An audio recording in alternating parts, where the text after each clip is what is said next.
So our next presenter will be Franck Florin on Fisher information matrix, array manifold geometry, and time delay estimation. Please. Thank you, Olivier. Thank you, all of you, for giving me the opportunity to benefit of a learned academic audience for my presentation. This presentation will address a very old question regarding the structure of information related to time series and signal processing. So, as you know, the Fisher information matrix is a key to solve many questions regarding the performance of statistical decisions. The way we model a problem has an impact on the structure of the matrix, and the way we manipulate the information. What I will introduce is a specific and simple way to model the observation. Thank you. Of time series in some time delay estimation problems. The model includes the observation with an antenna array, and that is a situation with multiple sensors.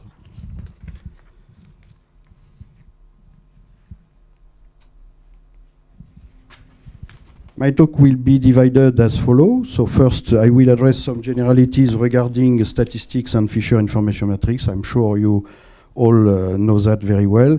But it's just to explain what it is about. Then I will detail the way to model the problem, including plane wave acquisition, signal modeling, and associated parameters. And in the third part, I will explain the computation of the Fisher matrix and the way we can obtain a block diagonal structure. This will be complemented by some examples. Then I will have a conclusion. First part, the general consideration related to statistical estimation, information geometry, and Fisher information matrix.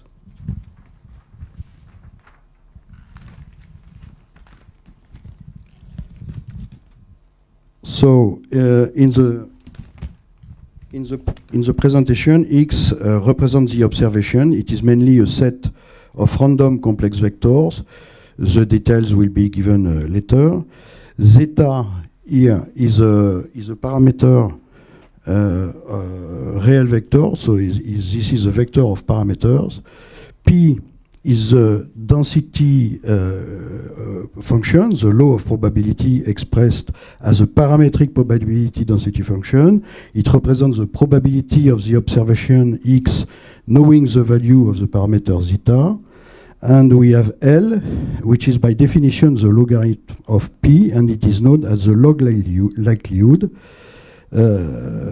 So the Fisher information matrix is obtained from the derivation of the log likelihood regarding the component of the parameter vector zeta. I will note the Fisher information matrix with a capital F in this presentation, if it is sometimes noted by a capital I, but it is the same matrix, of course.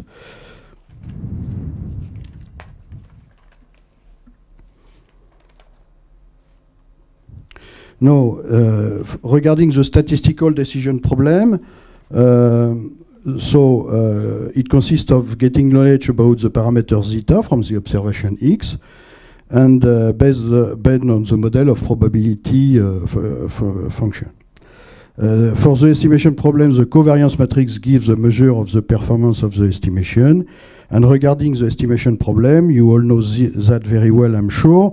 There is a theorem of Cramer-Rao regarding the Cramer-Rao lower bound, which states that the minimum covariance of an unbiased estimator is bounded by the inverse of the Fisher matrix. And you all know that very well. It's simpler when it is a scalar, but in fact it is related also to the same equation regarding positive definite matrices. So regarding the geometric science of information, there are also other ways to consider the Fisher matrix. One way concerns the gradient algorithm. And we can use the steepest descent gradient method using the Fisher matrix and the gradient of the likelihood. Another way to use the Fisher matrix is when estimating the raw distance between two populations described by two different values of the parameter vector zeta. So it's an important thing to have the estimation of the Fisher matrix. Regarding all these problems, there is one important point. Solving the various problems is easier when the Fisher matrix is block diagonal. For instance, when the matrix is two block diagonal, its inverse is given by the block diagonal matrix made of the two inverse of the two blocks.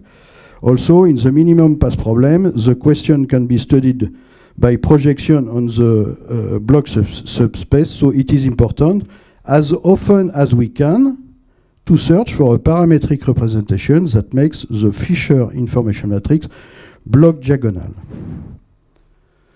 That's why I will address now the modelization. We'll have a look at the second part related to the modeling of the antenna array acquisition. The modeling addresses the plane wave observation with an antenna array, the signal model, and the various parameters used to describe the model.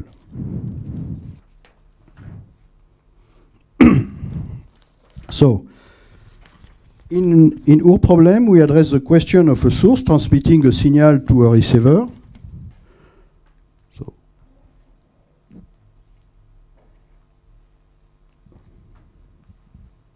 we have the source here. The signal is transmitted to a receiver here. It can be a sonar, a radar, a communication device, whatever you want. We are looking at the situation at the receiver. So for simplicity, we consider the case where we have only one source and a plane wave propagation. The direction of arrival of the plane wave gives the source direction, and it is parameterized by a vector eta, which is here. The receiver is equipped with an antenna array of K sensors. The characteristics of the sensors, including their positions, are known. The sensors' positions are referenced to a specific reference point. Here. The receiver considers the acquisition at this reference point. At the reference point, the signal is supposed to arrive with a time delay tau. We also note that the signal arrives on each sensor with a small delay, additional delay, tau indexed by k, the sensor number. So we have this symbolized on the figure here. We have the reference point and the various delay on each sensors. Here is the position of the sensors. So the received signal has a finite energy. This is illustrated on the figure. It is also supposed to belong to a large set of signal parametric models, and this is very important to have a parametric model of the signal. The signal models are supposed to be normalized. That is, for instance, they all have a maximum amplitude equal to 1, but it can be any norm you want. The signal is received with a time delay tau and an attenuation alpha. At this stage, we do not introduce a limitation to the number of parameters describing the signal. We only suppose it is represented by a vector theta. So, and the signal belongs to a set represented by the parameter vector describing the signal, and we have two additional parameters, tau, the delay, the time delay at the receiver, and the amplitude of the signal.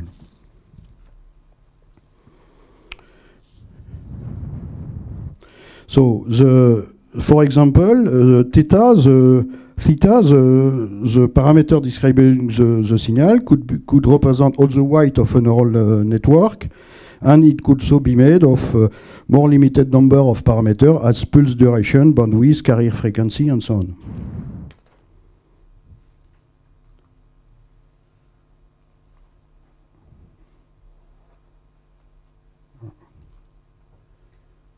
Sorry.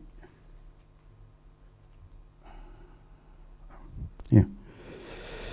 So the receiver wants to estimate the following parameters. Theta, the parameter describing the transmitted signal, and it's a large vector. Eta, the parameter describing the source, direction. Tau, the time delay. or time of arrival of the signal in the referential of the receiver, and alpha, the attenuation of the signal. So it's a very simple problem and classical problem. The modeling leads us to a parametric model to which we need to add the noise model. So we assume the noise to be Gaussian. It's very simple, I'm sure. Identically distributed and independent from one sensor to the other. On this slide, we have the full expression of the received signal.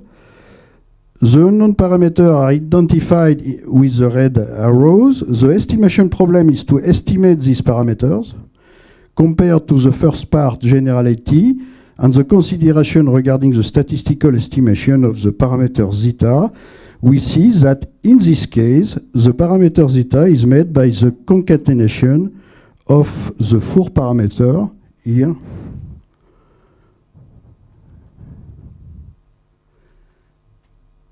Here, eta, the source direction, alpha, the attenuation, tau, the time delay, and theta, all the parameters describing the signal. So there is something you know very well. First, we can use the Fourier transform, and the Fourier transform allows us to separate the various parameters. The observation is now expressed as a function of frequency within the observation frequency bandwidth. So the observation X is a set of complex vectors of k components depending on the frequency. So we have an additional variable which is the frequency. Each component of the vector is related to the data acquired with one specific sensor. And so line 1 is related to sensor 1, line 2 to sensor 2, and so on, line k to sensor k. Tau is the time delay is expressed through a separate exponential factor, as you see on the slide. The contribution of the geometry of the array is represented by a vector A, named as a array manifold, which is here. And this vector depends only on the parameter eta characterizing the source direction. The noise is still Gaussian, and we assume that the noise spectral density is known and the same on each sensor. It is not necessary to a white noise, but the noise spectrum is assumed to be the same on each sensor. Now the signal belongs to a set H. It is parameterized by a vector theta and expressed as a function of the frequency. So for the moment, we do not precise what theta and eta are.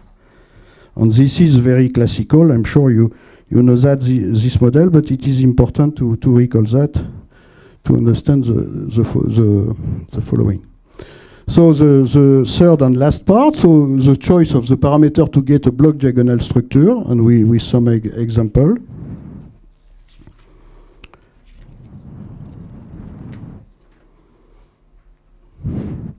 So based on the previous model, the Fisher information matrix can be expressed with the formula on the slide. We see in the formula that we have a sum over the various frequency in the observation bandwidth, here. The sum is weighted by the inverse of the noise spectral density, which means that more noise gives less contribution to the information. We also see that we have a scalar Hermitian product of two vectors, and we take the real part of it. So there is an operator here, which is taking the real part of this.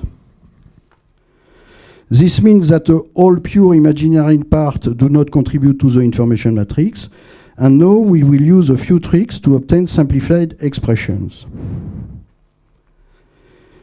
The first trick is to position the reference point at the fast center of the array. The point is the barycenter of the sensors weighted by their power gains.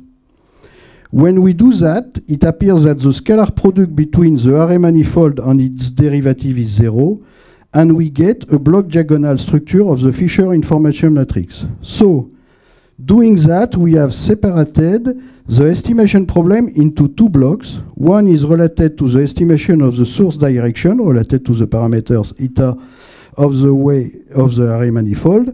The other block is related to the parameter describing the received signal, theta, the signal parameter, to the time delay, and alpha, the attenuation.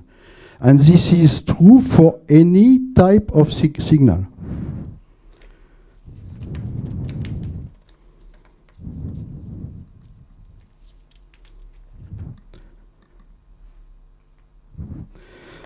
So to simplify again the structure of the information, we use another trick, which is to separate the parameter describing the signal into two groups.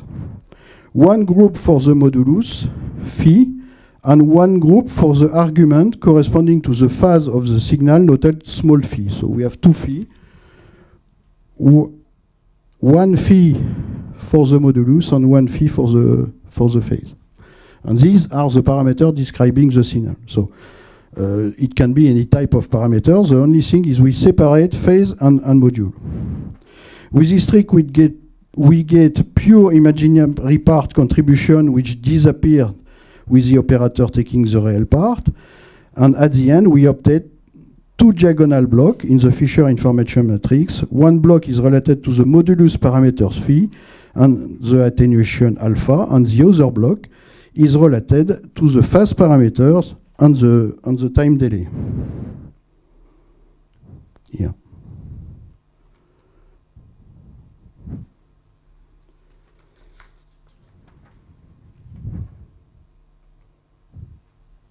So finally, we get a Fisher matrix with a block diagonal structure.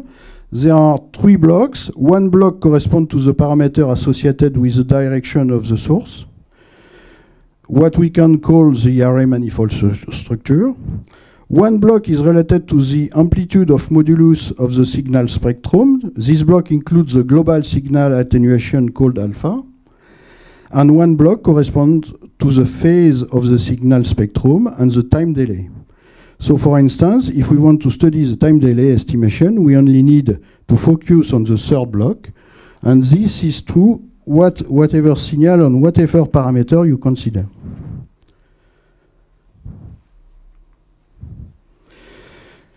So we can take an example to show that it is very easy to use.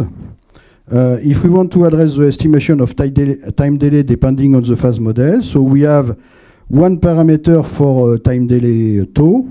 The first case at the top we may look at is the case where we have no parameter for the phase of the signal, so we only have the estimation, and we find very classical signal processing bound.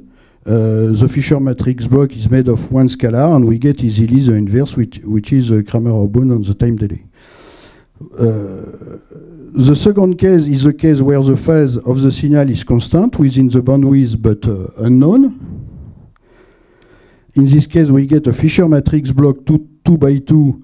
We can also inverse the matrix and get the minimum variance of the estimation of tau. So all the computation are in the paper. And the third case, look at the quadratic variation of the phase with the frequency. So we have power 2 on the frequency, and we have a 3 by 3 matrix block, which can also be easily inverted to get the minimum variance of the estimation of time delay.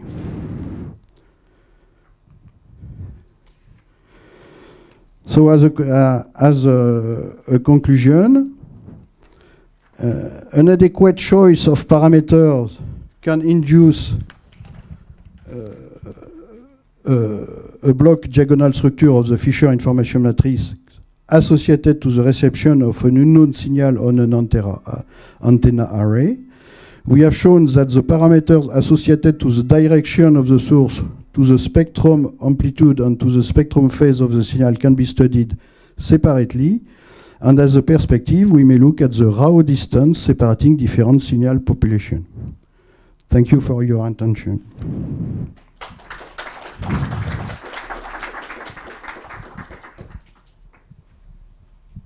Thank you, Franck. Question.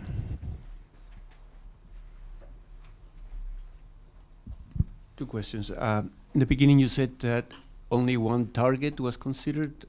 So and then that you separate it by Fourier, by the frequencies. So what about the case of multiple ones and the ones that are close enough somehow to that Fourier, the diffraction limit is you need super resolution or something like that to separate? You mean when there are several... when there's several targets and that you can't, do they break in more than rank 1, or are you only considering rank 1 right now? No, in fact, the matrix... So the matrix is not rank 1, even with one, because we have the noise. And if we have multiple target, I didn't do the computation. It's more complicated because you have to take to decompose the matrix with on a set of other vectors, and I didn't do the computation in this case. But it would be more difficult to separate. Yes, yes, of course. That's reality, yeah. Yeah. Thank you. Any other question? No question? So, yes. Just to get how this method can improve the classical process. In classical process, we can do practically separately. Like for example, beamforming to estimate the direction, and after chirp processing to estimate the distance. And you said that you can manage coupling between, for example, the chirp and the direction with this method, or?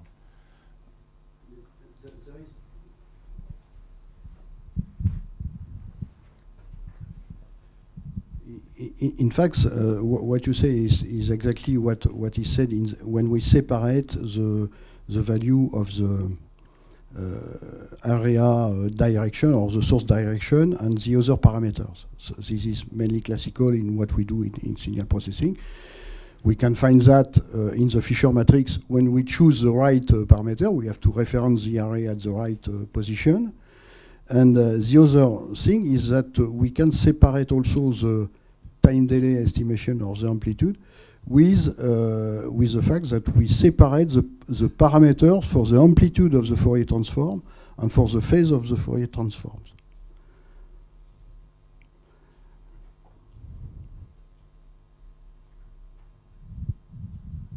Okay, maybe some future discussion. Okay, so let's thank the speaker again. Thank you, Franck.